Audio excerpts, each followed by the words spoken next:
Alright.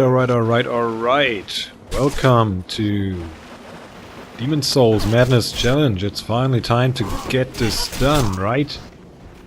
I know some of you guys have been waiting for this. Let's go through the rules rather quick, as I'm fast forwarding this tutorial here. And also the first level, because whether or not you apply the rules of the challenge to this tutorial and to the first level doesn't make much of a difference, right? Okay, so first rule, no interaction with NPCs unless story progression. So that means I'm gonna talk to the monumental ones and to the maiden in black in the end. And as you can see, you can't die in the tutorial level, it's not possible. You can only die to the boss, which happens quite frequently. Yeah, so I can't repair my stuff, I can't upgrade my stuff, I can't buy stuff, nothing like that. I can only rely on drops, I can only rely on adds grindstone, you know. And of course I can't upgrade my weapons, so everything I use I can only find. The second rule is no shields, which makes some areas and some bosses a little bit more troublesome than I'd like to be. Than I'd like them to be, sorry. For the brain fart. Yeah, the third rule, no heal during boss fights. Pain in the ass. But I take that literally, so I make a difference between heal and regeneration. I'm gonna rely on some blessed gear later on, and also the regenerator's ring. Actually, I don't even know where I'm actually making use of it, or where it actually comes in handy. I think with the Leechmonger, it was a pain in the ass to do him, because this fight you can't do this fight without taking damage, and a fight where you have to take damage and where you can't heal is a little bit ridiculous, right? But I got a little bit lucky with that one. You're gonna see that later on, of course. Not in this video, obviously. I think I'm gonna go with the same way like I did the Pure Black playthrough. One video for one world. I know I abandoned that rule a little bit. But yeah, I can use grass as much as I want, except for boss fights. There are also some optional rules to this. The first would be not using any rings. I don't go with that. The second one, starting equipment only. I don't go with that as well. But therefore I go with the third rule, which is Pure Black World Tendency. Obviously you can't do that on this first level. And you can, of course, ignore the no interaction with NPC rule in order to dupe some ephemeral stones. That's what I did. But don't worry, I'm not gonna use them to give me an advantage of human form, more HP, you know. So I'm just gonna use the amount of ephemeral stones that I find throughout the game. I'm not gonna rely on the duped ones. And yeah. To make it short, it wasn't as bad as I thought. Some bosses were extremely hardcore just because they're not suited for this kind of challenge. It happens. I did quite a few challenge runs for the Souls game now, and well, all I can say is it happens. There are some bosses where you come up with some really nice and creative challenge rules, but some bosses with those rules applied are just bitches. Leechmonger being one of them, like I said. Picking up the light crossbow here might come in handy, you never know. With this challenge where you can only rely on the things that you find, that the developers leave you there throughout the area. You want to pick up everything you can. Also, I can't deposit stuff at Thomas. Doesn't work.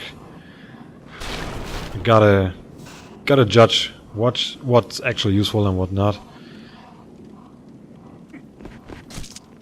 And yeah, I'm gonna make my way through here to Phalanx. Phalanx turned out to be not as easy as I thought. I did a test run on this challenge before and see how things would go. And Phalanx was giving me a lot of trouble, but thanks to that, on this playthrough I beat him first time. You're gonna see that, of course. I have no idea why the hell I'm even trying to fight this guy. Oh, maybe I was farming for a claymore here or something. Oh no, I wanted to have the scimitar. That's why. Yeah, now we have it. Man, I'm such a smartass. Picking up that scimitar. There's Bro Strava up there. I can't talk to him. Not allowed to do so. I should pick up the Thieves Ring though. I don't think I have.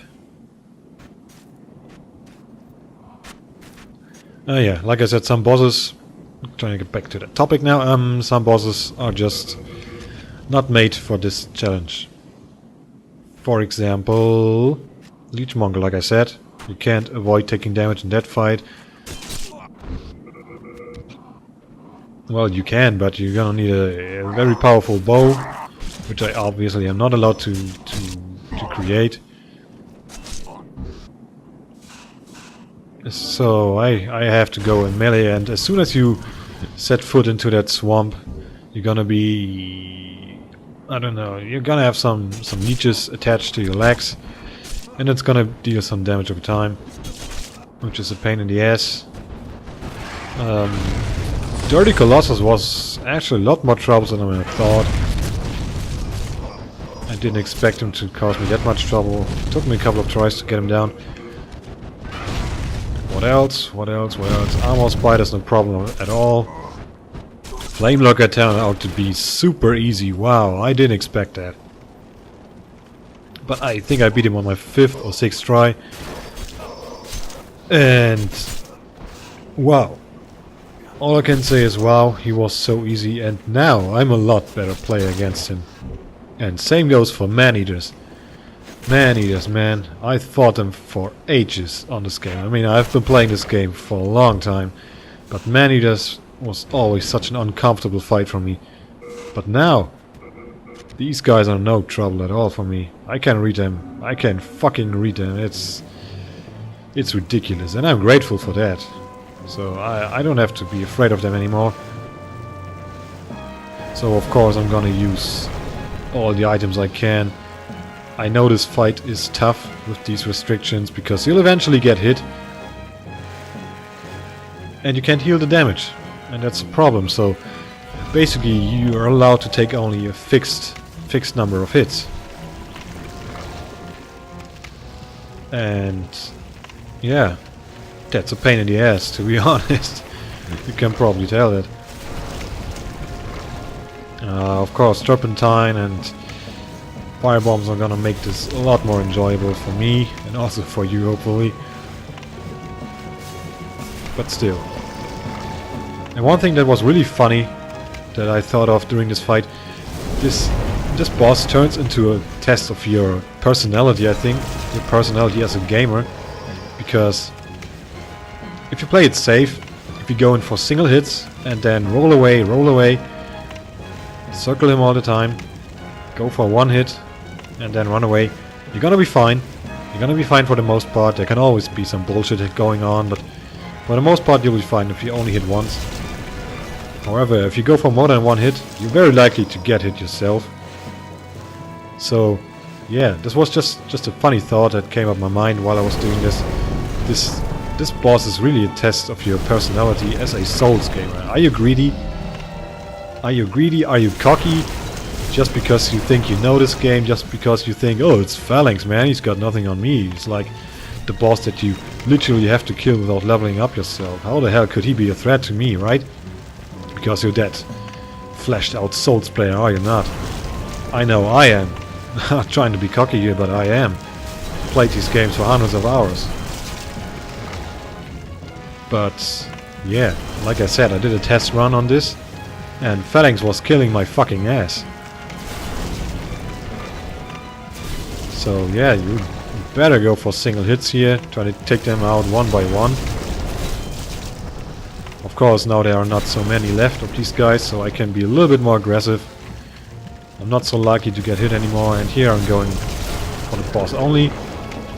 And that's it. Worked out pretty good. Also, one thing that's really bad about this challenge is if you think about it, I can't pick up any more fire bombs or turpentine. So I wanted to make sure that I beat him first try, because the more often you try, the less items you have to rely on. Alright, so we're gonna get a cut here, and I'm gonna show you the weapons that I picked up, and also the armor. You can see the fluted armor.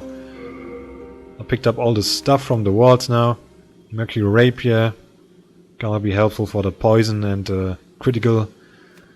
Some backstab. Crescent Falcon, of course. I mean, how can I not use it? The magic damage is just too fucking great in this game. Oh, I think that's already it. I'm gonna pick up a lot more items. Oh, Clever Rat's Ring, of course, yeah. You get that from Latria. First level. It's gonna prove very useful throughout this playthrough. These are the stats. I'm not allowed to level up, of course, because I can't talk to anybody. That includes the Black Maiden. And that's it for the video. This was just explanation and preparation, guys. The motherfucking Demon Souls Madness Challenge is on right now, guys. Pure Black, of course, like I said. That's the optional rule that I use. This is the stuff that I have. Equip that grass, man. And I think we're good to go. And I hope to see you back with another video of Demon Souls Madness.